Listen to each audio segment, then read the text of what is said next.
Más de 45 trabajos científicos que nos dicen que lo que más correlaciona con el tema de la inseguridad es la desigualdad. Hablar de desigualdad no es lo mismo que hablar de pobreza. Puede haber una sociedad donde predomine lo que llamamos pobreza y no predomine la inequidad. La inequidad refiere a la diferencia entre lo que gana el que gana más y lo que gana el que gana menos. Eso se mide con un índice que se llama Gini, del que vamos a hablar. Es decir, lo que más correlaciona en estos 45 estudios con el problema de la inseguridad es la inequidad, la desigualdad de ingresos y no la pobreza. La Organización Panamericana de la Salud considera que entre 0 y 5 homicidios cada 100.000 habitantes es normal. Esto no suena extraño, pero se considera que, dado que la condición humana conlleva a veces la violencia, no por una cuestión esencial de la naturaleza humana, sino porque hay conflictos entre los seres humanos, de 0 a 5 cada 100.000, la Organización Panamericana de la Salud la considera normal. De 5 a 8 homicidios cada 100.000 habitantes por año, la considera ya una situación delicada. De 5 a 8, delicada. Más de 8 ya considera que se trata de una situación endémica de violencia, una violencia estructural. ¿Por qué hablo de homicidios y no de delitos?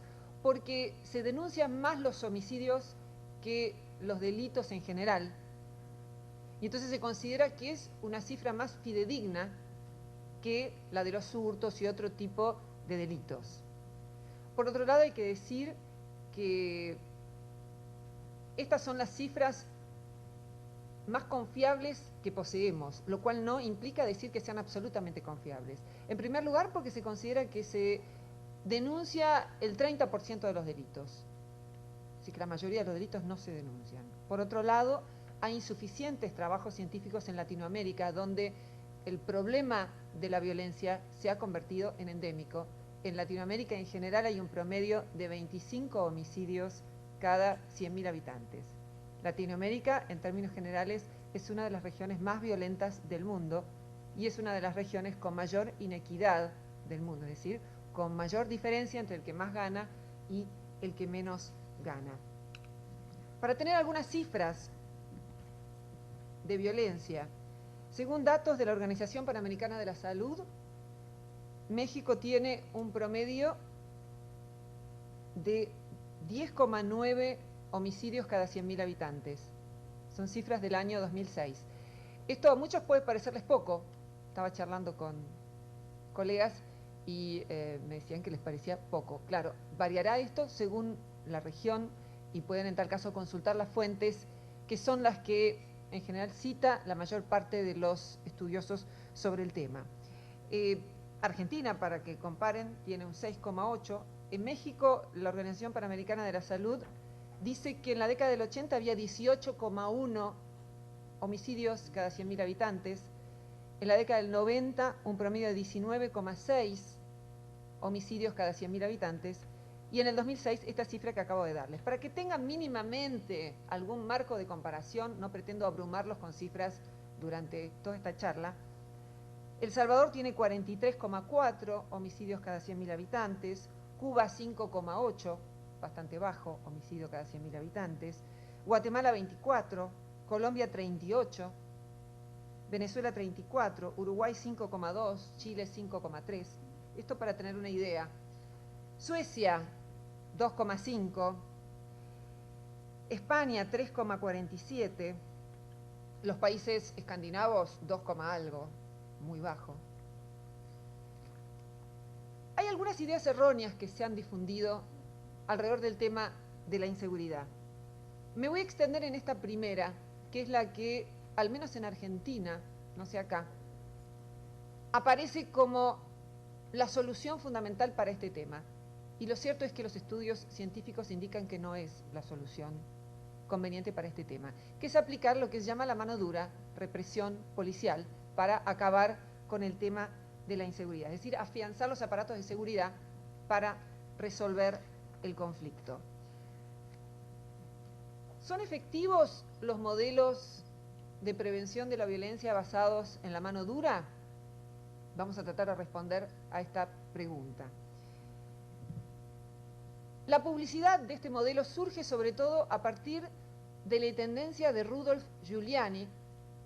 Intendencia no es una palabra que aquí se entienda. La alcaldía de Rudolf Giuliani, que estaba al frente del municipio de Nueva York entre el año 95 y el año 2002. Entre 1990 y 1995, Estados Unidos tenía 9 homicidios cada 100.000 habitantes. Sí, ya era problemática la cifra. Canadá 2, para que tengan una idea, cada 100.000 habitantes. Claro, durante la alcaldía de Rudolf Giuliani bajó la violencia. La pregunta es, ¿bajó porque Giuliani aplicó la mano dura o hubo otros factores que produjeron la disminución de la violencia? Durante este mismo periodo, bajó el desempleo en Estados Unidos del 5,6 al 3,9%. Durante la alcaldía de Giuliani, bajó a 5 homicidios cada 100.000 habitantes la violencia en los Estados Unidos. Pero tenemos buenas razones para pensar que no fue la mano dura la que produjo esto, sino el descenso del desempleo. Durante la década del 90 fue muy frecuente que los países aplicaran la mano dura. En el Reino Unido se aplicó de la mano de Tony Blair. En Europa se aplicó al mismo tiempo que se desmanteló el modelo de Estado de Bienestar. Ya no se le pedía al Estado seguridad social, sino seguridad penal. Tras la tragedia del 11 de septiembre en Nueva York, Sarkozy en Francia aplicó ley de mano dura, persiguió la prostitución, la mendicidad, prohibió que los menores salieran después de cierta hora.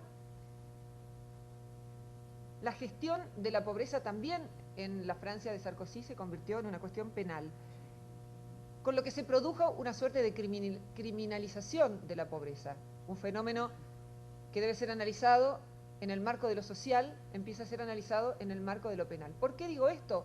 Porque en todo el mundo, más del 90% de los presos son personas que han atentado contra la propiedad privada. Es decir, son personas que vulgarmente llamamos pobres, lo cual no significa que sean todos los presos. Aumentó la cantidad de presos en 60.000 con la aplicación de la mano dura por parte de Sarkozy. Se convirtió esta política en una suerte de gran aspiradora de la escoria social, entre comillas. Hay países que gastan más en seguridad que en cuestiones vinculadas con lo social. Esto es lo que Zygmunt Bauman llamó el nuevo holocausto silencioso, tratar de resolver los problemas sociales mediante la penalización, con lo cual no se atacan las causas, sino todo lo contrario, porque lo único que se logra es que las cárceles tengan más presos, no se resuelve el problema de la violencia ni el problema social. Otra de las políticas implementadas por las manos duras fue la del encarcelamiento de niños, la baja de la ley de imputabilidad, la posibilidad de penalizar a los padres cuando sus hijos adolescentes delinquen. Todo esto se basó en una teoría llamada de la ventana rota, que consistía en la idea de que si reprimimos violentamente los pequeños delitos, algo tan pequeño como romper una ventana, vamos a prevenir crímenes más grandes. Ahora, ¿esta teoría es efectiva? No ha demostrado serlo en la práctica. ¿Por qué?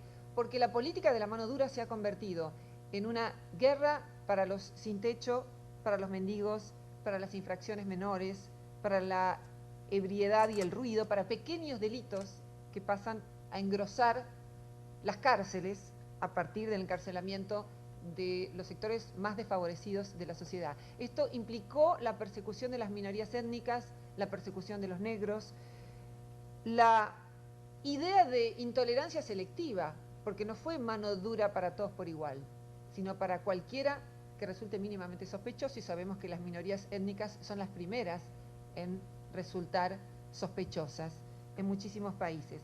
Por otra parte, además de producir el colapso de las cárceles, lo que produjo este fenómeno es una práctica muy indeseable en Latinoamérica, porque en Latinoamérica han existido muchas dictaduras militares y la policía está entrenada para desarrollar acciones completamente reñidas con los derechos humanos.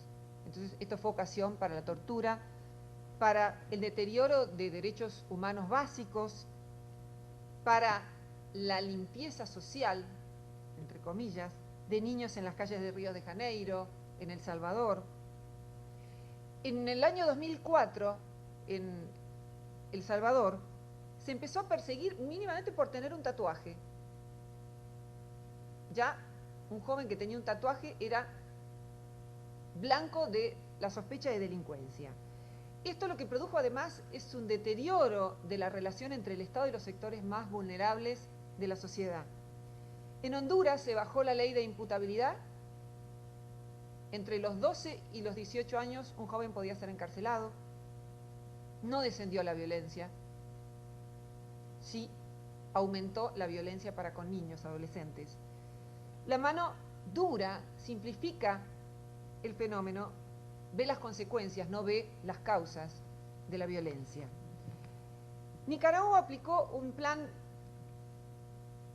muy recomendable para reducir la violencia. Se basó este plan, por un lado, en la prevención del delito y por el otro lado en la rehabilitación, como rehabilitamos a los que están en las cárceles.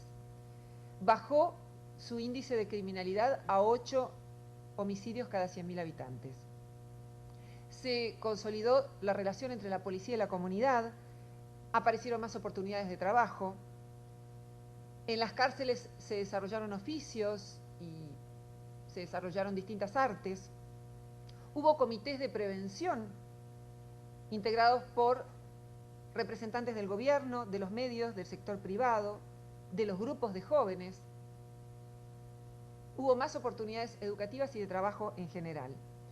Un problema de la política de mano dura es que no discrimina las distintas formas de criminalidad. No es lo mismo un joven que delinque y que está en situación de extrema vulnerabilidad que una banda organizada que secuestra personas, que roba autos, organizaciones de lavado de dinero, etc.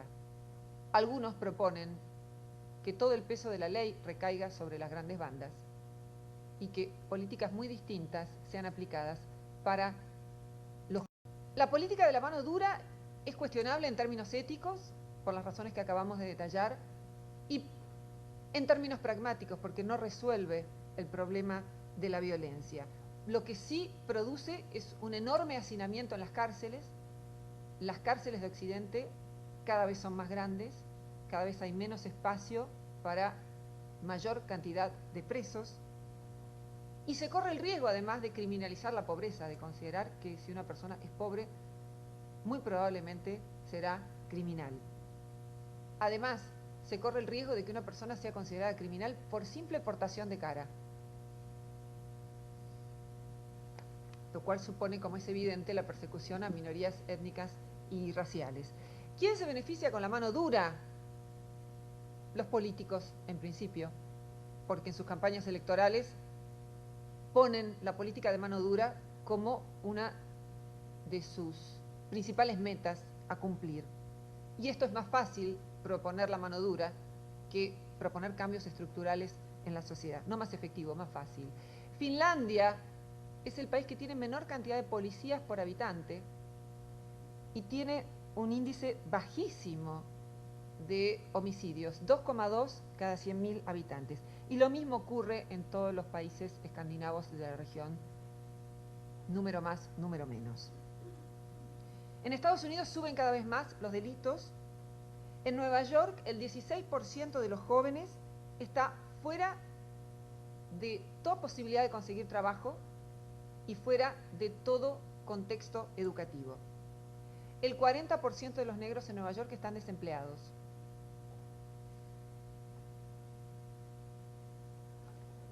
En las cárceles de Estados Unidos hay 2.200.000 presos.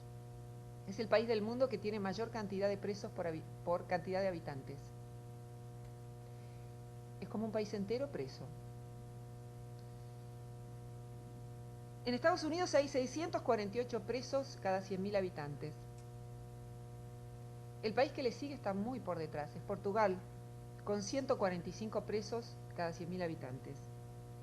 La mayor parte de los encarcelados en Estados Unidos están ahí por delitos pequeños, vinculados con la droga, con el hurto, con perturbaciones al orden público. La mayor parte de los encarcelados son negros o latinoamericanos. Las 2/3 partes de los encarcelados son personas que están por debajo de la línea de pobreza.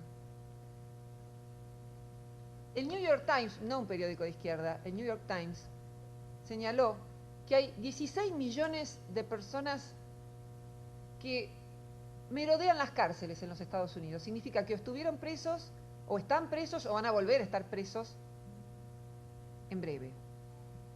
Dice un artículo publicado en el New York Times el 25/1/7. Las cárceles están llenas de delincuentes no violentos que están destinados a quedar atrapados en los reales márgenes de la sociedad. Lo que aumentó en Nueva York durante la alcaldía de Rudolph Giuliani fueron las denuncias por discriminación. Hubo 2 buenos planes que se aplicaron en 2 ciudades de Estados Unidos, en Boston y en San Diego. En San Diego se redujo la violencia en un 62% entre el año 93 y el año 2001. ¿Qué políticas se aplicaron? Se integró el trabajo institucional, el trabajo del municipio con la policía, se dieron oportunidades de trabajo y de estudio a jóvenes en situación de vulnerabilidad. La policía, increíblemente, se volvió más popular en San Diego. Hubo 3 veces menos policías que en Nueva York, en San Diego. Y la violencia fue reducida sustantivamente en esos años. En Boston, hacia fines de la década del 90, también apareció un plan en donde se brindó más oportunidades de trabajo, se restringió severamente la circulación de armas. Este es un tema importante en el que no voy a tener tiempo de detenerme. Hubo intermediarios entre las bandas de jóvenes que delinquen y la policía. Estos intermediarios incluían desde la iglesia a instituciones intermedias. En Costa Rica también se redujo notablemente el delito a través de un plan centrado en la rehabilitación de los presos. Se bajó a 5,4 homicidios cada 100.000 habitantes. Los presos tienen derechos constitucionales en Costa Rica, tienen derecho a estudiar y a trabajar.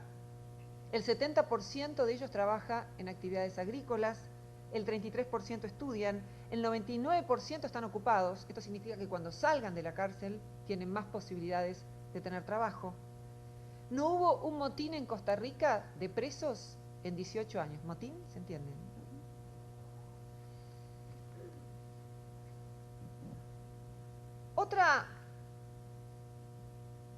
Un paréntesis, si digo algún argentinismo, por favor deténganme y díganme. Y tratamos de ver cómo se dice esta palabra aquí.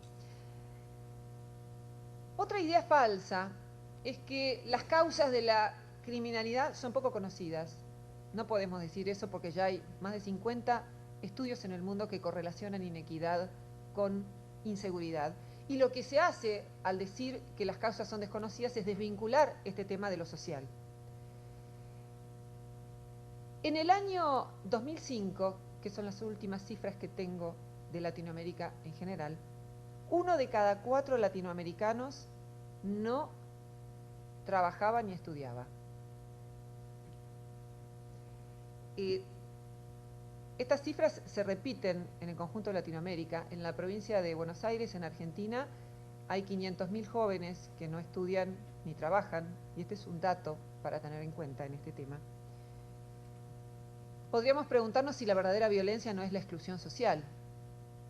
¿A qué llamamos inseguridad? ¿Quiénes están inseguros? El 5% de los presos en Argentina, no conozco las cifras aquí en México, tienen estudios secundarios. Es decir, la mayor parte de los presos han dejado la escuela, si es que han llegado a ella en algún momento. Lo mismo ocurre en muchos países de Latinoamérica. Messner y Rosenfeld analizaron la relación entre gastos más elevados en asistencia social y homicidios. Aumentar los gastos de asistencia social disminuía las tasas de homicidios. Briggs y Cutler en 1994 encontraron en 21 países una correlación entre gastos en seguridad social y números de homicidios.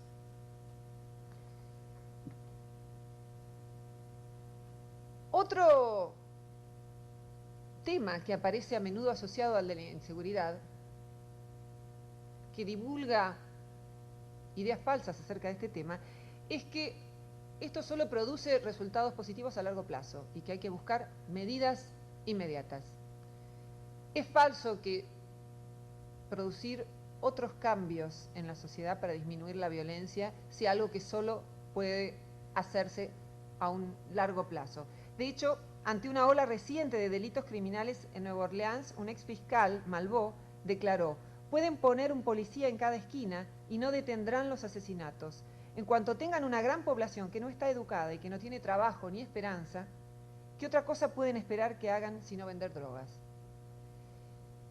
Una aclaración: que estemos tratando de comprender este fenómeno no significa que lo estemos justificando. Van a aparecer aquí una serie de declaraciones incluso de los que delinquen, y el hecho de que tratemos de comprenderlos no significa que estemos justificando su accionar. Comprender y legitimar son dos acciones distintas. Han resultado muy efectivos en el mundo los espacios de socialización, no solo dar más oportunidades de trabajo, no solo que haya menos inequidad, sino que haya más espacios efectivos de socialización. En muchos casos vinculados con el arte, con el deporte, con la educación. Cuando miembros de la UNICEF le preguntaron a los miembros de los grupos que delinquen, a los maras, por qué permanecían allí si tenían altas posibilidades de ser asesinados, respondieron: ¿dónde quieren que estemos si es el único lugar en donde nos admiten? Los resultados pueden ser inmediatos, como lo fueron la experiencia de Brasil.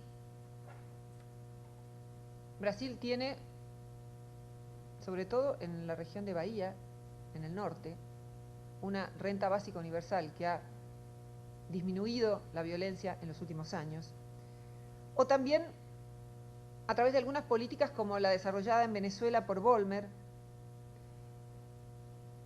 Otra experiencia, Alcatraz, comentada en los principales diarios americanos, que logró desarticular una banda de delincuencia rural al ofrecer un programa de trabajo sistemático. También se obtuvieron buenos resultados y bastante rápidos en Cali en los años 90 con programas de desarrollo de barriadas. Estos programas incluían la legalización de la titularidad de las viviendas para los invasores de terrenos, la provisión de obras públicas, servicios de salud y espacios de recreación, y la capacitación y apoyo para microempresas. El mejoramiento de la policía es parte del fenómeno, pero es apenas un aspecto secundario para la resolución de este conflicto, que es eminentemente social. Brasil en la década del 90 invirtió en todo lo que tiene que ver con la policía y con los aparatos de seguridad el equivalente al Producto Bruto Interno de Chile. En la provincia de Buenos Aires, mantener a un preso en la cárcel cuesta 3.000 pesos argentinos. ¿Cuántos mexicanos sería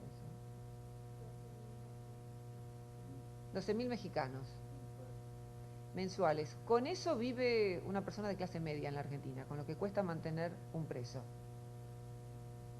Si ese mismo dinero fuera aplicado a políticas sociales, muy distinto sería el resultado. Traje algunos cuentos para ilustrar este tema.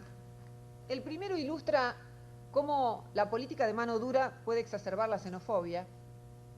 Es un hombre que se pasea por un gran parque en Nueva York. De pronto ve un perro rabioso que ataca a una niña de 7 años que lloraba terriblemente. Los curiosos, muertos de miedo, no hacían nada.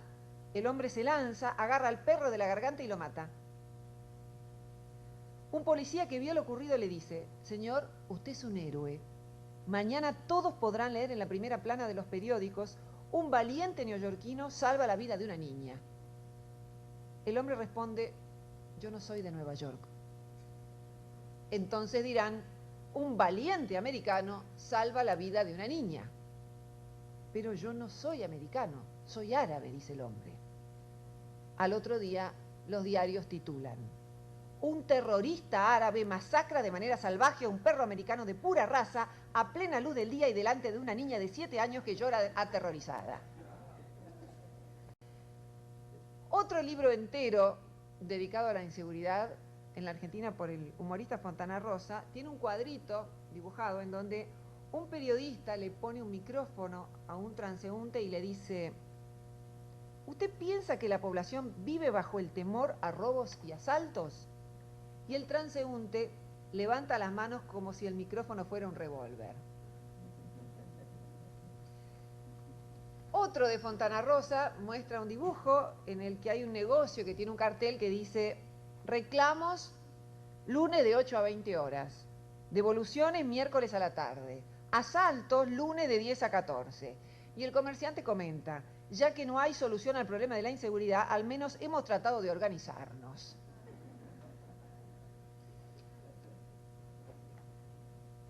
Jesús Quintero dice: vivimos en un mundo terrible, una mitad del planeta muere de hambre y la otra de colesterol. Ginsburg, un argentino, decía: a lo mejor Bush es de los que creen que la mejor manera de combatir la pobreza es acabar con los pobres. Y Mafalda, un personaje de historieta argentino, decía: ¿por dónde hay que empujar a este mundo para llevarlo adelante? Que de eso se trata, buscar soluciones a este conflicto de la violencia. Decía que ya hay más de 50 estudios científicos en el mundo que dicen que probablemente lo que más causa lo que llamamos inseguridad es la inequidad, la diferencia abismal y cada vez creciente en nuestro mundo capitalista entre los que más ganan y los que menos ganan. Esto correlaciona con el problema de la inseguridad más que la pobreza, más que el desempleo, más que el Producto Bruto Interno per cápita, más que la participación en los niveles medios de la educación, más que el consumo de energía per cápita. Y lo fantástico que tienen los estudios científicos es que nos permiten predecir, es decir, a mayor inequidad, representada por el índice Gini, del que ahora voy a hablar, es más probable que haya violencia social. El índice Gini es un número que oscila entre el 0 y el 1. El 1 representaría la hipotética situación en donde una persona tiene todos los bienes económicos y otra ninguno, ningún bien económico. El 0 representa el que no tiene absolutamente nada. En general oscilan entre el 0 y el 1 los índices Gini. También se compara lo que gana la quinta parte más pobre en relación a la quinta parte más rica de esa sociedad. El quintil más pobre en relación al quintil más rico. El crimen disminuye a medida que aumentan los ingresos en el quintil más pobre.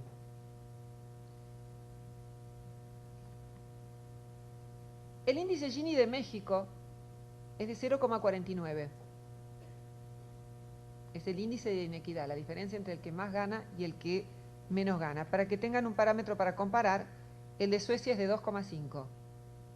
El de México, 0,49. El de Argentina es parecido al de México, un poquito superior, la inequidad, 0,52. Yo tengo un mapa acá, que ustedes van a poder encontrar en internet. Es un mapa publicado por la ONU. La dirección que yo puse en el resumen que colgué en internet los va a llevar a este mapa. Es un mapa que en su parte superior muestra las diferencias de índice Gini y en su parte inferior muestra los índices de violencia. Y ustedes van a poder comparar, si quieren curiosear este mapa en internet, cómo correlaciona la inequidad, la desigualdad con la violencia. Por ejemplo, en Latinoamérica y en Sudáfrica es donde se ve más la correlación, mucha inequidad y mucha violencia. Si se observa en línea descendente a Canadá, Estados Unidos y México, se ve que tienen grados ascendentes de inequidad y ascendentes de violencia. Canadá tiene un índice Gini bastante bajo, baja desigualdad, baja violencia en el mapa de abajo. Estados Unidos tiene más desigualdad que Canadá, tiene más violencia que Canadá. México tiene más desigualdad que Estados Unidos y tiene más violencia que en Estados Unidos. Pueden analizar este mapa tranquilamente si lo quieren ver en internet. En Canadá, Europa y Australia hay relativamente baja inequidad y relativamente baja violencia. La ex Unión Soviética tiene mucha violencia y poca inequidad. Debe haber otras variables que producen la violencia, de las que vamos a hablar ahora. Japón y los países escandinavos, baja inequidad, baja delincuencia y bajo índice de consumo de drogas.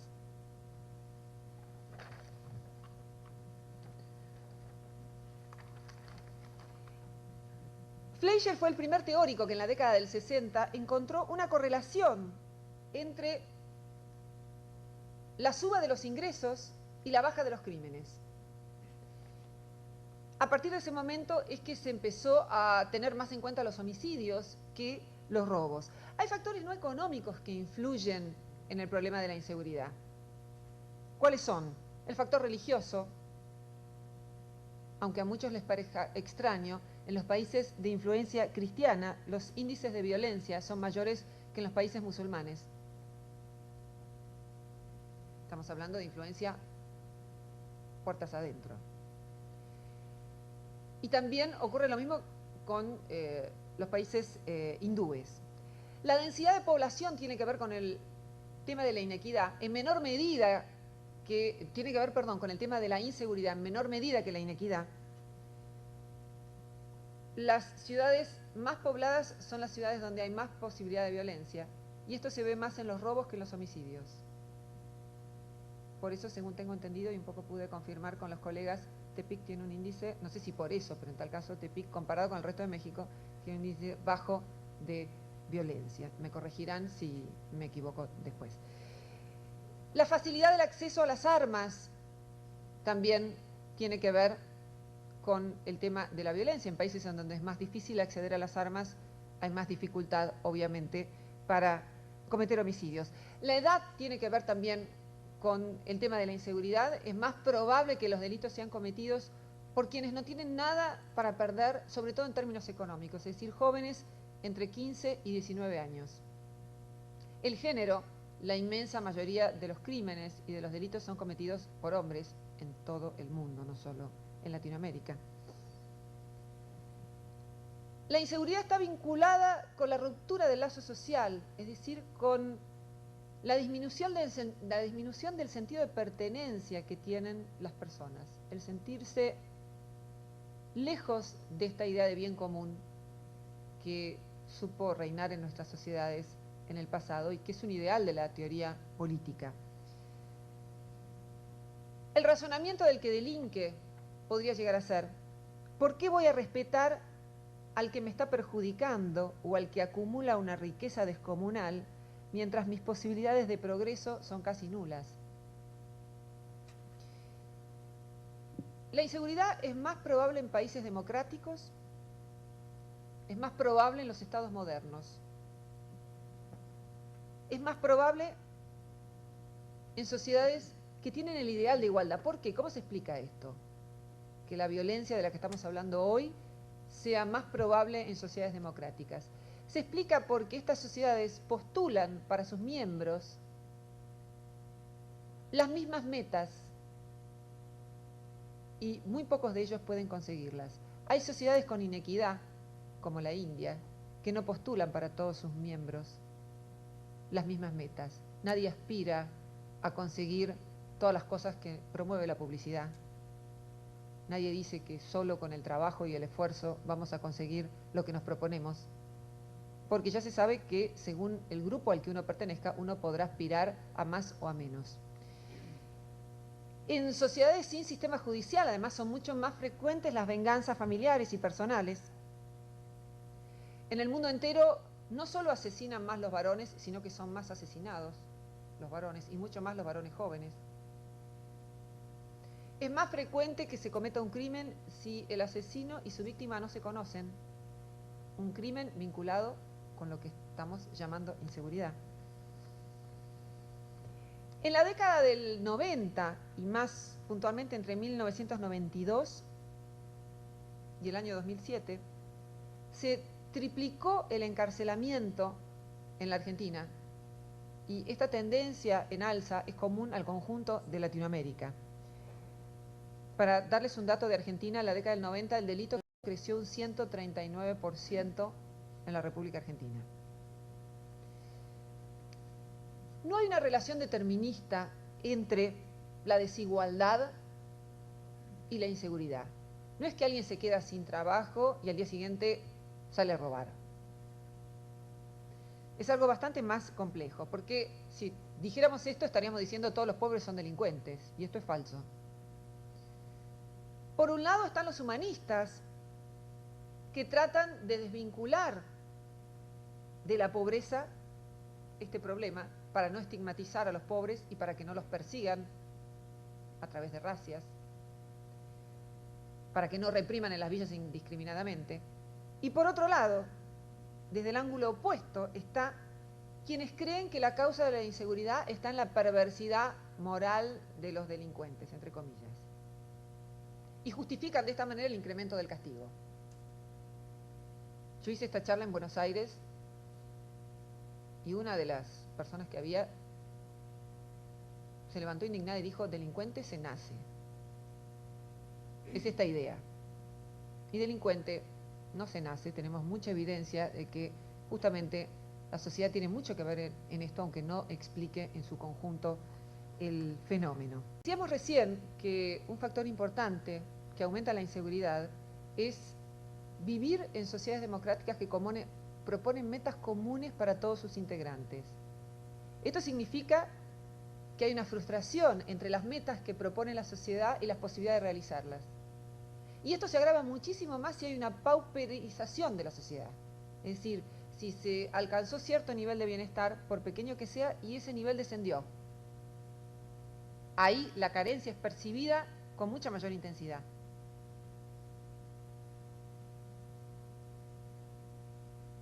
Esos bienes que las personas no pueden alcanzar por vías tradicionales son alcanzados mediante la transgresión, que eso es lo que ocurre con lo que llamamos delito. Cuando en nuestras sociedades modernas una persona no tiene trabajo, pierde más que la posibilidad de tener ingresos económicos. En parte pierde su identidad. Yo creo que lamentablemente en nuestras sociedades modernas han cifrado la identidad en el trabajo. Esto se refleja en cosas cotidianas muy puntuales. Cuando uno conoce a alguien, por lo menos en Argentina, es muy común preguntarle ¿a qué te dedicas? Si no hay una variante más brutal que es ¿qué sos? Y se pretende que alguien responda con un oficio, con una profesión. No todo el mundo hace eso, pero lo que revela es la importancia que nuestras sociedades modernas dan al trabajo en términos identitarios. Entonces, cuando una persona no tiene trabajo, cuando el desempleo aumenta como aumenta en nuestras sociedades modernas, lo que no tiene una persona a menudo es identidad frente a sus semejantes. Y no solo eso, el trabajo ordena la vida en etapas, sobre todo cuando uno tiene posibilidad de estudiar también. Se estudia, se trabaja. El trabajo impone ciertas rutinas cotidianas. La relación entre el desempleo y el delito no es directa, es indirecta. Decía recién, alguien se queda sin trabajo y no va inmediatamente, como es evidente, a delinquir. El hecho de que se produzca el delito tiene que ver también, además, con un fenómeno no económico y que tiene que ver con la degradación de los valores. Si alguien ha sido socializado en los valores del trabajo, de la familia, de la honestidad, es difícil que si llegó a la madurez y se queda sin trabajo, salga a delinquir. El problema es que cuando sucesivas generaciones van perdiendo la estabilidad laboral, pierden también la posibilidad de transmitir a las nuevas generaciones los valores vinculados con el trabajo, con la educación y con la familia o con las relaciones afectivas, cualesquiera fuesen. El desempleo produce para algunos investigadores como Daniel Migens, que publicó un libro que se llama Los pibes chorros. La traducción menos inexacta que se me ocurre es los chavos rateros, aunque sé que acá no existe esa expresión. Lo más parecido es los chavos rateros, donde hizo estudios de caso, entrevistando en la cárcel a jóvenes que habían delinquido para ver cómo piensan y por qué hicieron lo que hicieron. Que no haya trabajo a lo largo de sucesivas generaciones hace que se pierdan estímulos que organizan la vida de las personas. La inseguridad también está vinculada con el alcoholismo, con la crisis de los vínculos y la disolución de los lazos de contención, con la tendencia a desconocer valores vinculados, como decíamos recién, con el trabajo, con la educación y con la familia, que ya no ordenan la vida de los jóvenes, que son fundamentalmente los que delinquen. En la década del 90, acá tengo cifras de la Argentina, pero son comunes a todas las políticas neoliberales en Latinoamérica, cayó el 40% el poder adquisitivo del salario en los sectores de baja calificación. En la Argentina, en la década del 90, más de la mitad de la población quedó por debajo de la línea de pobreza. Ahora estamos en un tercio. Los jóvenes que se criaron, y ahora voy a hablar de Argentina, aunque tengo buenas razones para suponer que hay muchos elementos comunes con muchos países de Latinoamérica. En la década del 80, los jóvenes que hoy delinquen se criaron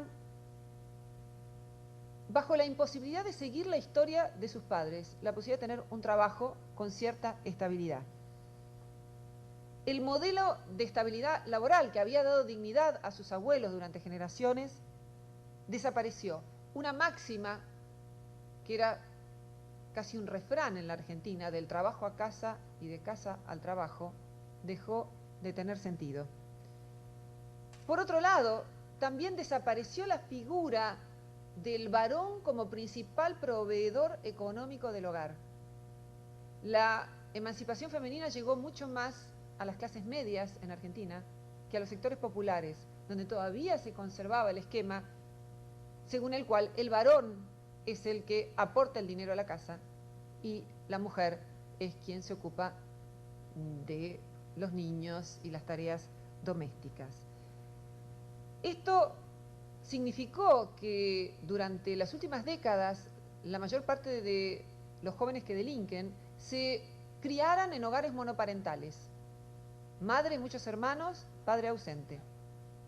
Y en muchos casos, estudiados por Daniel Migens, lo que se ve es que la mujer de clase popular reflexiona del siguiente modo: si ya no tengo un varón que me ayude a llevar adelante la casa, ¿de qué me sirve tener un marido? Si encima soy yo la que tiene que criar los hijos y proveer el sustento del hogar. Paralelamente, estos sectores veían cómo otros grupos de la sociedad acumulaban riquezas descomunales en la década del 90. De modo que, como el trabajo no se convirtió en un lugar de pertenencia, la calle ocupó ese espacio. Y los jóvenes que se conocían en la calle. Ante la falta de posibilidad de proyectos a largo plazo, la violencia se convirtió para muchos grupos de jóvenes en una expresión de coraje y fuerza física. La criminalidad es vista por los jóvenes que delinquen, por un lado, como una fuente de ingresos alternativa, por el otro, como una acción aventurera, tal como la describen ellos, y también como un canal para expresar resentimiento, porque otros pueden tener lo que yo debería tener y no tengo. Los jóvenes que delinquen hoy han presenciado cambios sociales notorios, los de la década del 90 que acabamos de describir, hasta la década del 70, con la primacía de los modelos de estado de bienestar, al menos en la Argentina, pero creo que en muchos países que tenían modelos de estado de bienestar, el ascenso social era posible. a partir de la década del 80, la pobreza se convierte en un fenómeno estructural, permanente. Gran parte del trabajo que aparece para esos sectores desfavorecidos está en el ámbito de lo que llamamos economía informal, es decir, trabajitos, changas, las llamamos en Argentina, pequeños trabajos que no duran mucho tiempo. Cortar el jardín, pero claro, cuando viene el invierno ya no les interesa cortar el jardín, entonces el pasto en el jardín, entonces se quedan sin trabajo. Ese tipo de trabajos que pertenecen al área informal, que no cuentan con ningún tipo de beneficios sociales, ni acceso a salud, ni posibilidad de jubilación, ni beneficio social alguno. En la década del 90 esto se pronuncia salvajemente, aumenta el índice Gini, y ya que estos jóvenes no se identifican con el mundo de valores que dio sentido a la vida de las generaciones que los antecedieron, empieza a aparecer el mundo de los pares en la calle como el que crea valores y sentido de pertenencia. Yo voy a reflejar a través de algunos testimonios el pensamiento de algunos jóvenes que delinquen en la Argentina. Y me parece que nos va a permitir avanzar en el tema desde otra perspectiva distinta, que es la del estudio de caso. Dice uno de estos jóvenes entrevistados en la cárcel: yo a la escuela dejé de ir y vas a ver que mi hermanito menor, que tiene 10 años, también va a dejar de ir a la escuela. Dejé de ir dejó de ir porque se aburre, y aparte están citando a mi mamá todo el tiempo para que vaya a la escuela, y mi mamá no puede ir. La llaman por la ropa, porque dicen que mi hermano va sucio, porque le pega a otros chicos, le dicen que les roba a los demás niños. Todo lo mismo me decían a mí y ahora se lo dicen a él. Y a mí me hacían repetir de grado siempre. Tenía que cursar una y otra vez el mismo grado. Tal vez otro chico, otro niño sabía lo mismo que yo, y a mí me hacían repetir de grado y a él no. Entonces, ¿para qué voy a ir a la escuela si no paso de grado, si aparte no aprendo nada, y para que anden todo el tiempo molestando a mi mamá? Los niños en general sienten que no tienen nada útil para aprender en la escuela. Estos niños, que lo que se habla en la escuela no tiene ninguna utilidad para sus vidas. Míguez dice que en estos adolescentes convive el deseo de integrarse a la sociedad a través de un trabajo formal y la constitución de una familia con el deseo de seguir en el mundo del delito.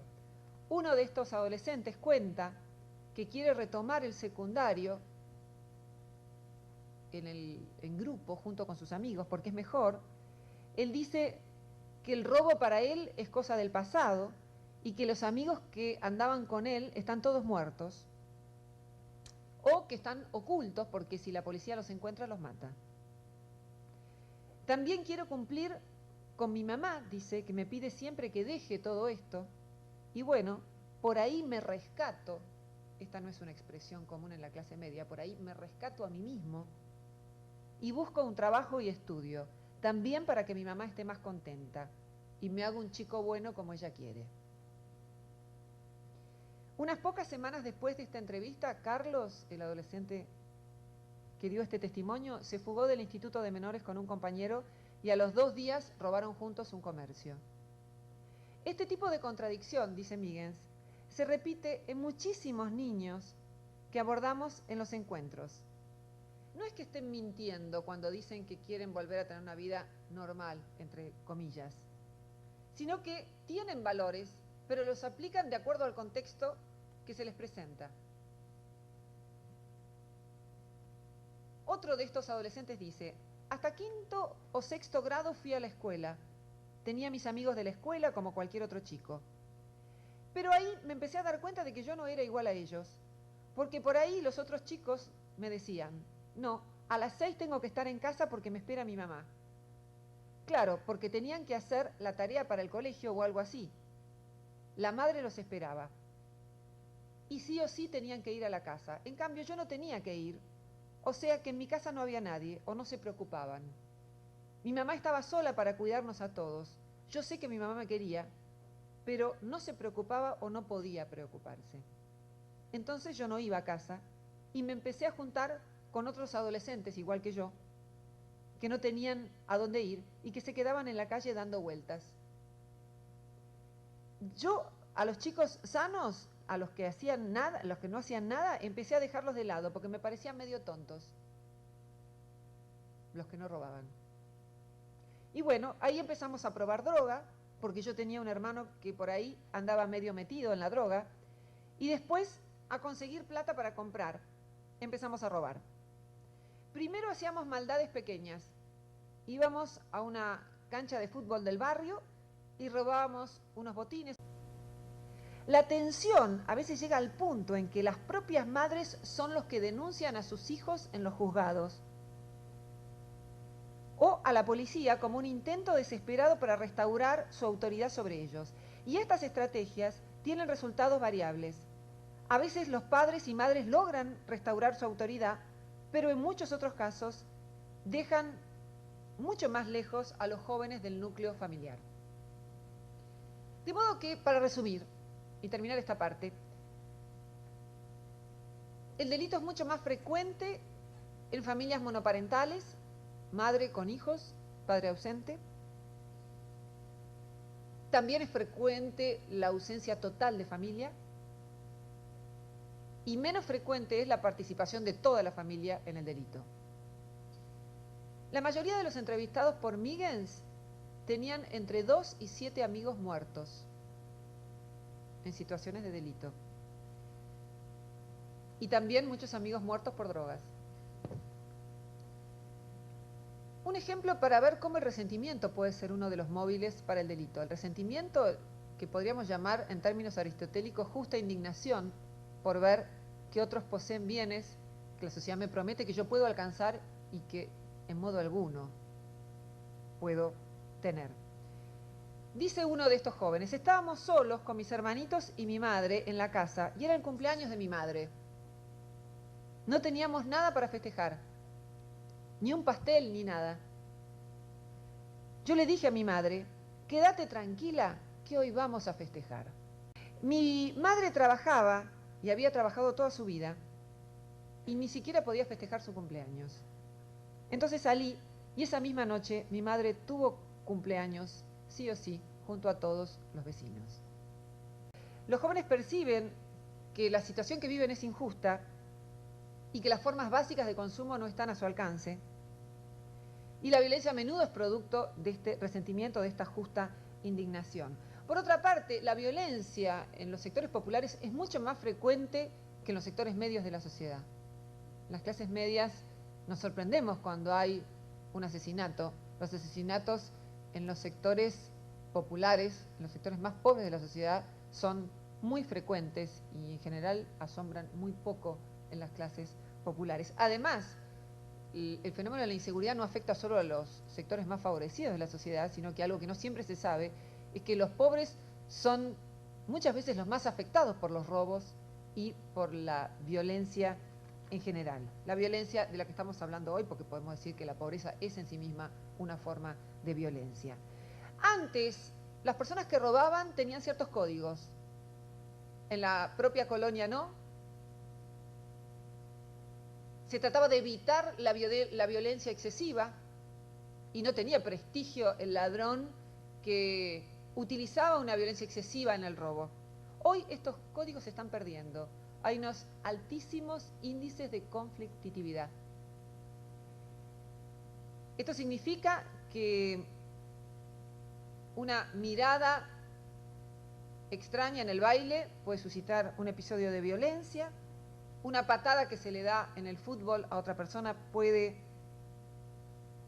suscitar un episodio de violencia. Un rumor puede suscitar un enfrentamiento. La clásica pregunta ¿qué hacer frente a este problema? Es sumamente importante. Y si decíamos que debemos fundar la política en la ciencia, sería interesante ver qué planes han dado resultado en otros lugares del mundo. Por supuesto que, a mi modo de ver, la solución definitiva para este problema es estructural. Supone un cambio de las estructuras fundamentales del sistema en el que vivimos. Pero aún dentro del capitalismo hay planes que han dado resultado para disminuir la inseguridad. Y me gustaría dar cuenta de alguno de ellos. En principio se trata de políticas que enfrentan la pobreza, la inequidad y el desempleo. La renta básica universal es un proyecto que apoyan muchos teóricos en el mundo. ¿De qué se trata? Básicamente de la idea de que por el mero hecho de nacer, un ser humano tiene que tener acceso a bienes básicos que le permitan mantenerse con vida. Comida, vivienda, salud, educación. Pocos instrumentos más. Después, si quiere acceder a niveles más altos de bienestar, tendrá que trabajar. Pero la sociedad en la que ha nacido le garantiza la supervivencia. Muchos oponen argumentos a este tipo de recursos que denominan como asistencialistas. Dicen, pero entonces nadie va a querer trabajar.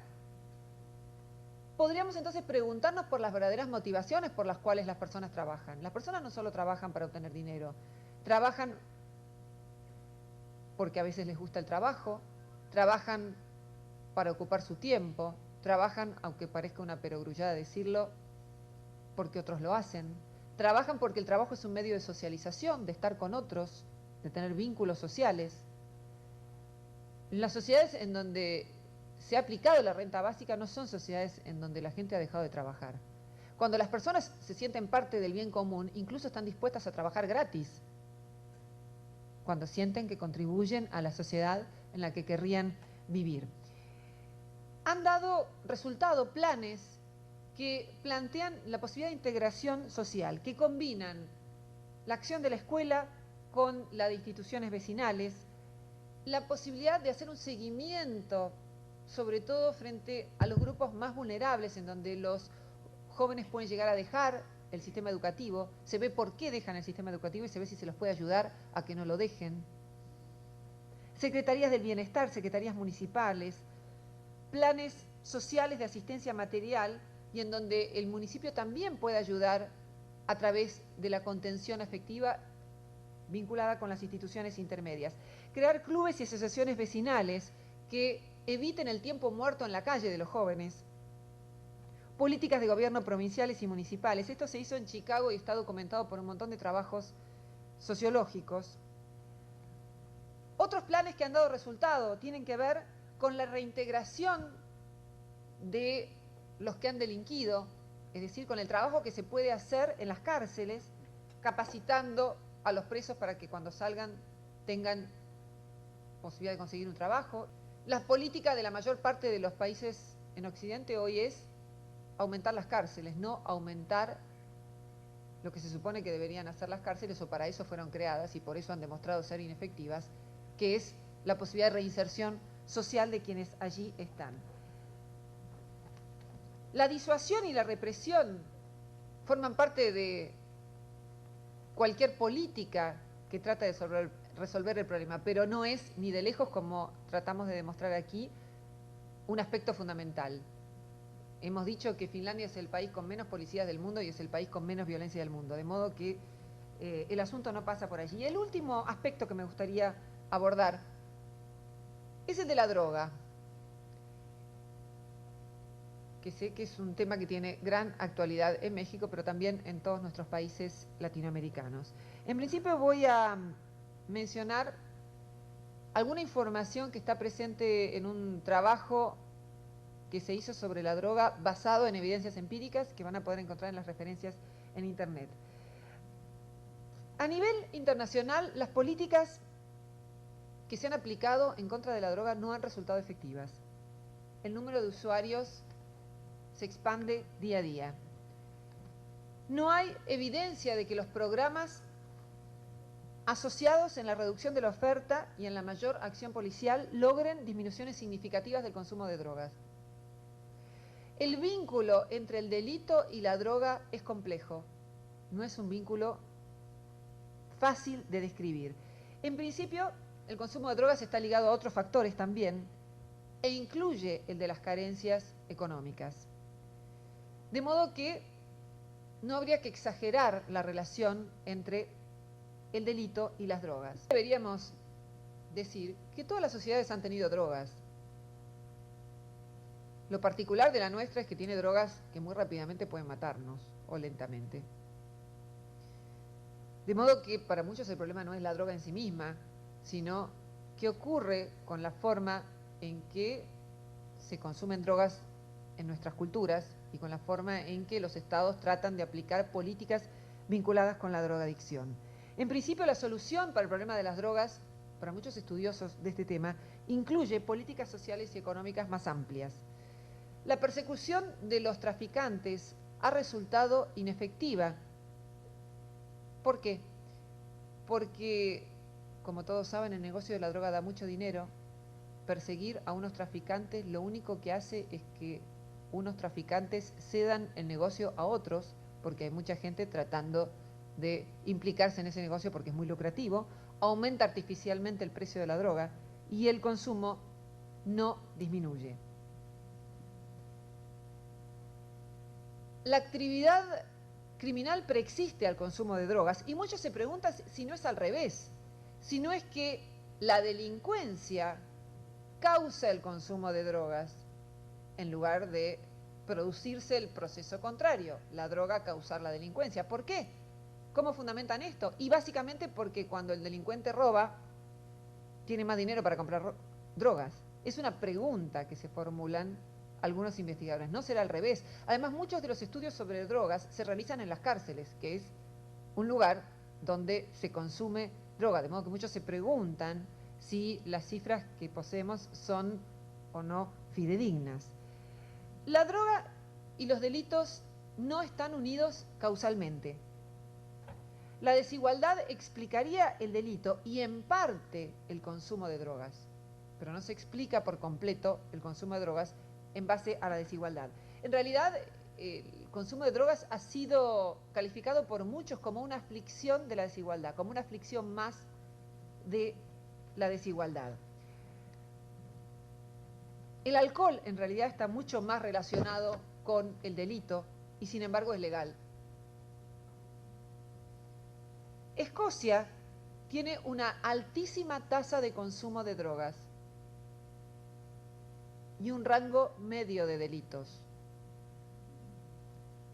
Holanda es un país en donde se consume mucha menos droga que en Escocia y sin embargo hay mucho más delitos. De modo que, como vemos, la relación entre la droga y los delitos no es una relación causal. Puede haber una relación, puede ser una causa más la droga que ocasiona el delito, pero no es ni de lejos, según los estudios científicos, la causa principal.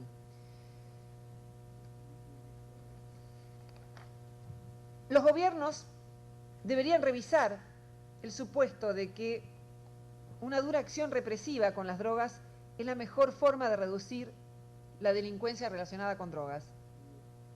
Cada vez hay más presos por drogas en muchísimos países. Excepciones a esto: India, Austria, Suiza, países escandinavos y Finlandia. Algo que podríamos preguntarnos es si es efectivo el encarcelamiento. Saben que hoy en día se están cuestionando las cárceles porque nacieron las cárceles con 4 objetivos básicos. Disuadir, ojo, no delincas que vas a la cárcel. Rehabilitación, inhabilitación para cometer nuevos delitos y castigo. Veamos el de la rehabilitación. ¿Han logrado las cárceles rehabilitar a los presos? En principio, en muchos trabajos que se han realizado, uno de ellos en la Universidad de Cambridge, se muestra que la cárcel no solo no rehabilita a los presos, sino, como muchos de ustedes sabrán, perfecciona a los presos en el delito, justamente porque al estar con otros presos uno aprende más y puede delinquir mejor.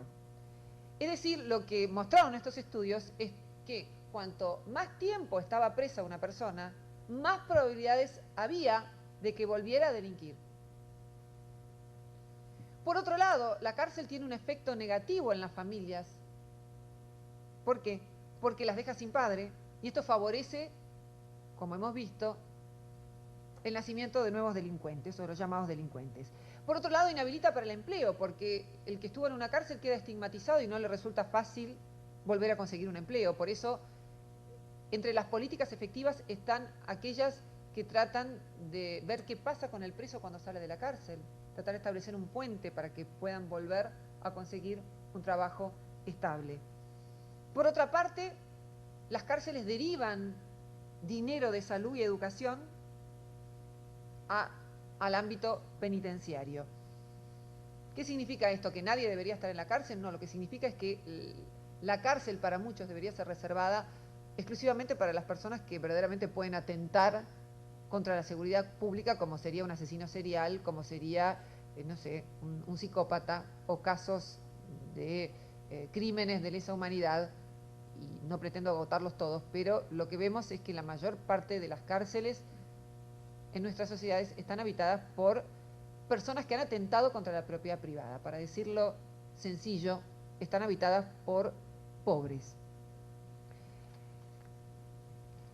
Japón y los países escandinavos son países con bajas tasas de desigualdad económica, con bajas tasas de consumo de drogas y delincuencia, y una alta cohesión social.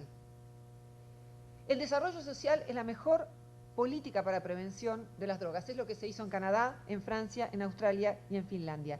Y por supuesto, el apoyo a las familias y a los niños más pobres.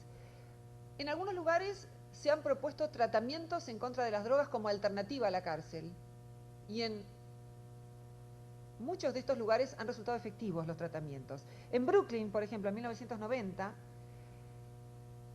hubo un 33% menos de posibilidades de ser arrestado si uno había recibido un tratamiento en contra de las drogas que si uno había sido encarcelado. En otros estudios esta relación no fue tan significativa. En tal caso, y termino ya con este tema de las drogas, y estoy a punto de terminar mi intervención, la publicidad en contra de las drogas debería subrayar más la importancia de la moderación y un entrenamiento para tener una buena administración de los placeres. En filosofía siempre decimos que la templanza, que es la virtud que consiste en no comprar placeres al precio de grandes dolores, es la gran virtud para aplicar a todo límite que uno mismo quiera ponerle al placer. Se trate de una comida, de una droga, de una persona que nos hace mal. Tratar justamente de entender que la prohibición muchas veces tiene que ver con la insensibilidad, y en el terreno político es un atentado, a mi modo de ver, no tienen por qué compartirlo, contra los derechos individuales. Por eso los países que han aplicado políticas de liberalización del consumo y la comercialización de las drogas han tenido algunos resultados que, lejos de lo que pueda ser mi opinión o la de cualquier otra persona, están a la vista de todos para poder ser estudiados y evaluados. Termino con un breve cuento que tal vez pueda ilustrar algo de lo que hemos dicho en la charla de hoy. Dice así: un ladrón entró en la choza de un místico. Era una noche de luna llena y había entrado ahí por equivocación, porque ¿qué podemos encontrar en la casa de un místico? El ladrón se sorprendió de no encontrar nada cuando de repente vio cómo se le acercaba un hombre con una vela en la mano. El hombre le preguntó: ¿qué estás buscando a oscuras? ¿Por qué no me despertaste? Si hubiera sabido que estabas, te hubiera mostrado toda la casa. El ladrón le dijo: quizás no sepas que soy un ladrón. No tiene importancia, respondió el místico. Todo el mundo tiene que ser alguien. La cuestión es que llevo 30 años en esta casa y todavía no pude encontrar nada. Vamos entonces a buscar juntos. Y si encontramos algo, lo repartiremos. Yo no encontré nada en esta casa, está vacía. El ladrón estaba un poco asustado. No sabía si el hombre era raro o estaba loco. Más bien quería salir corriendo, y cuando amagó con hacerlo, el místico le dijo: no te vayas así, no me insultes de esa forma, sino nunca voy a perdonarme que un día llegó un pobre a mi casa en la mitad de la noche y se tuvo que ir con las manos vacías. Llévate esa manta, te vendrá bien, afuera hace mucho frío. Yo estoy en la casa, aquí dentro hace más calor. El ladrón estaba a punto de volverse loco. ¿Qué haces? Soy un ladrón. Eso no importa, dijo el místico. Tu profesión es tu profesión. Solo tenés que hacerlo bien. Te doy mi bendición. Hacelo a la perfección, no dejes que te atrapen, sino te vas a meter en líos. El ladrón le dijo, sos un tipo raro, estás desnudo, no tenés nada. El místico dijo, no te preocupes, me voy con vos. Solo me quedaba en esta casa por la manta. Ya te di todo lo que tenía. Ahora vos me podés dar algo y será suficiente. No, no podés venir conmigo, tengo mujer e hijos, dijo el ladrón. ¿Qué dirán mis vecinos si llevo a casa a un hombre desnudo? Está bien, no te voy a hacer pasar el ridículo, dijo el místico, andate. Pero cuando estaba yéndose le grita, volvé aquí, tenés que aprender buenos modales. Te di la manta y ni siquiera me diste las gracias. El ladrón tuvo que decir, gracias señor. Cerró la puerta y salió corriendo. Al día siguiente preguntó por él y descubrió que era un maestro muy apreciado y sintió vergüenza. Meses más tarde capturaron al ladrón y el magistrado preguntó, ¿podés nombrar a alguien que te conozca en este vecindario? Sí, hay una persona que me conoce, y mencionó al maestro. Llámenlo, lo que diga de vos será suficiente. El magistrado dijo, ¿es amigo suyo? ¿Roba? El maestro dijo, nunca, no sería capaz de robar. Es un caballero y cuando le di la manta me dijo, gracias, señor. Es muy educado, un buen hombre. El ladrón quedó en libertad y se propuso seguir al místico, que le dijo, ¿qué haces? ¿Por qué me seguís? Dijiste que soy tu amigo, nunca me trataron con respeto. Sos la primera persona que me llama caballero, buena persona. Me sentaré a tus pies y aprenderé a ser como vos. ¿De dónde sacaste esa forma completamente distinta de ver las cosas? El místico le dijo, ¿sabés lo mal que la pasé la noche que te llevaste la manta? No podía dormir del frío. Estaba sentado viendo la luna llena y escribí un poema que decía, si fuese lo bastante rico, le habría dado la luna a este hombre. Esa noche lloré porque los ladrones deberían avisar antes de llegar. Así podemos apañar alguna cosa y no tienen que irse con las manos vacías. Aquella noche te ofrecí irme con vos si no quisiste, pero no pasa nada, podés venir. Compartiré con vos todo lo que tengo, que no es material, es invisible. Bueno, gracias a todos por haberme escuchado y me gustaría ahora... los nexos entre universidad y sociedad han sido complejos. Quizás un buen momento histórico para Occidente ha sido el Mayo francés, en donde hubo una asociación entre la universidad y el proletariado, los sectores más desfavorecidos de la sociedad. En la Argentina ocurrió en el Cordobazo, en una rebelión universitaria hace algunas décadas. Y sin duda que cuando vemos algunos de los temas que se investigan en nuestras universidades, hablo de la Argentina, que es lo que conozco, uno se pregunta si son temas relevantes para el cambio social. Uno se pregunta si la universidad es un instrumento de movilidad social o un instrumento de reproducción del sistema. Creo más bien lo segundo, y me parece que la evidencia de que no hay pobres que cursen la universidad prácticamente, que eso sea una excepción. En la Argentina hubo una frase célebre, mi hijo el doctor, propia de épocas en donde la educación podía ser un instrumento de movilidad social. Ya no lo es. Difícilmente llegue un pobre a la universidad, que es gratuita en la Argentina y muy buena en términos generales. Eso por un lado. Por el otro lado, me parece que deberíamos someter a crítica los temas que se investigan en nuestras universidades. Preguntarnos, como frente a cualquier pensamiento que tenemos en la vida, ¿es relevante? ¿En qué medida contribuyo al cambio social? ¿Qué acciones concretas podemos realizar desde la universidad para mejorar la situación social? En el año 2001 en la Argentina hubo una crisis económica sin igual de la que habrán oído hablar. Recién mencioné, mitad de la población por debajo de la línea de pobreza en un país que se dijo granero del mundo, no por presunción, que tienen mucho de presuntuosos los habitantes de Buenos Aires, pero no respecto a eso, es un país que podría alimentarse y alimentar a muchos otros países, y sin embargo esto no ocurrió, y lo que hicieron muchos profesores universitarios es poner ollas populares en las calles. No fue la única acción que desarrollaron, pero fueron a desarrollar tareas concretas. Se establecieron grupos de alta intervención en la sociedad, en el periodismo, en los medios, más allá de que yo no estuviera de acuerdo con algunos de ellos, me parece que es una buena política, tratar de ampliar la posibilidad de acceso a la universidad, buscar que cada vez haya menos filtros y más posibilidades. Algo que podemos aprender de Alemania es que si los padres no pueden pagar los estudios universitarios de sus hijos, están obligados a hacerlo, y si pueden hacerlo y no lo hacen, sufren penalidades, pero si no lo pueden hacer, el Estado se hace cargo de dar una renta a todos los universitarios para que puedan tener un estudio terciario. Si bien vemos que la educación no es lo que más correlaciona con la inseguridad, por supuesto que hay una relación muy importante, y si tratamos de que se amplíe la cantidad de personas que pueden acceder a la universidad y criticamos el sistema vigente, tratamos de clarificar nuestros sistemas democráticos, tratamos de que sean limpios los procesos electorales, que la participación de los ciudadanos sea lo menos indirecta posible, porque democracia es gobierno del pueblo, no es ir a votar cada tanto tiempo. Creo que hay una tarea importantísima de la universidad, y te agradezco la pregunta porque me parece que es mucho más vasta, no voy a poder responderla tan brevemente, pero es sumamente relevante porque estamos en una universidad y supongo que quienes estamos acá tenemos algún privilegio respecto a otras personas de la sociedad, y este privilegio creo que nos impone deberes y deberíamos entenderlo en ese sentido.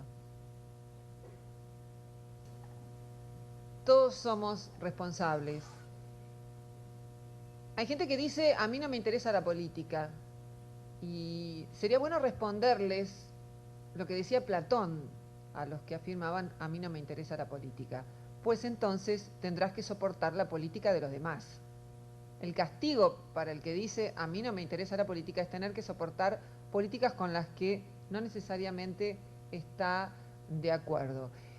Que pueda haber distintos grados de responsabilidad, bueno, podríamos discutirlo y aceptarlo, pero si entendemos que la política es la regulación del arte de convivir, no podemos menos que pensar que somos responsables de las sociedades en las que vivimos y que deberíamos buscar soluciones, porque otras sociedades lo han logrado, porque en muchas sociedades muy distintas entre sí, desde los países escandinavos hasta Cuba y otras sociedades a las que podríamos criticarles distintas cosas, uno puede salir a caminar a la noche muy tranquilo, sabiendo que nadie lo va a robar, porque muy probablemente nadie lo va a robar. Sociedades como muchas ciudades de Canadá, no digo que en todas, donde la gente deja la puerta de la casa abierta, donde el auto se deja abierto, experiencias como las comunidades agrícolas en Israel, los kibutzim, mostraron cómo se puede organizar la sociedad de una manera distinta. Yo no creo que hayan fracasado por el hecho de que haya menos. Mientras duraron, fueron buenas en muchos sentidos, y como toda sociedad humana es problemática, nunca va a existir la sociedad perfecta, ni la política nos va a resolver la vida.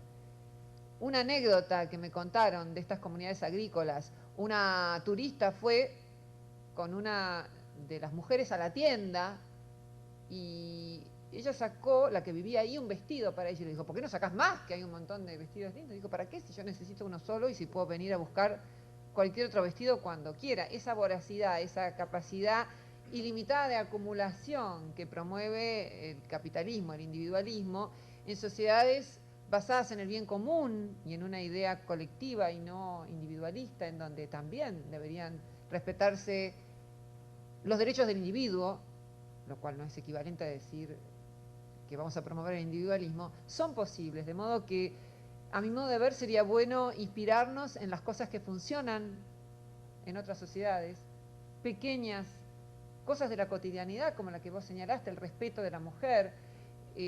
Me alegra saber que en México hay un instituto en contra de la discriminación, en Argentina también hay, y muchas veces las discriminaciones más notorias son las que menos vemos. En Argentina es muy común ver que en la publicidad lo que más abundan son personas blanquitas y rubias.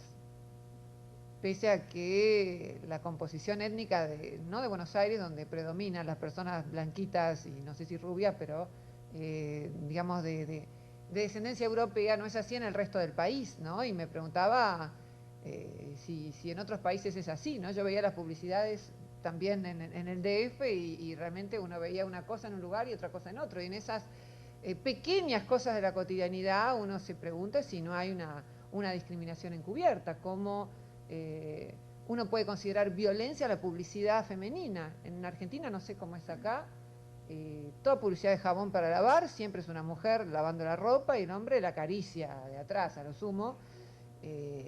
Y verdaderamente me han dado muchas veces ganas de denunciar eso como una forma de violencia, porque si estamos hablando de trabajo, la primera distribución del trabajo, la distribución sexual del trabajo, y hay mucha más discriminación allí donde no la vemos y donde no consideramos eso discriminación, y sin duda la discriminación de género y la inequidad son formas que quizás por haberse tornado habituales en nuestras sociedades no son combativas, pero ojalá las universidades y cualquier ámbito de creación de conciencia puedan promover un cambio social sintiéndonos verdaderamente responsables de la situación. El hecho de que en el contexto del capitalismo algunos planes hayan resultado exitosos no significa que se resolvió por completo el conflicto, significa que se mejoró un poco.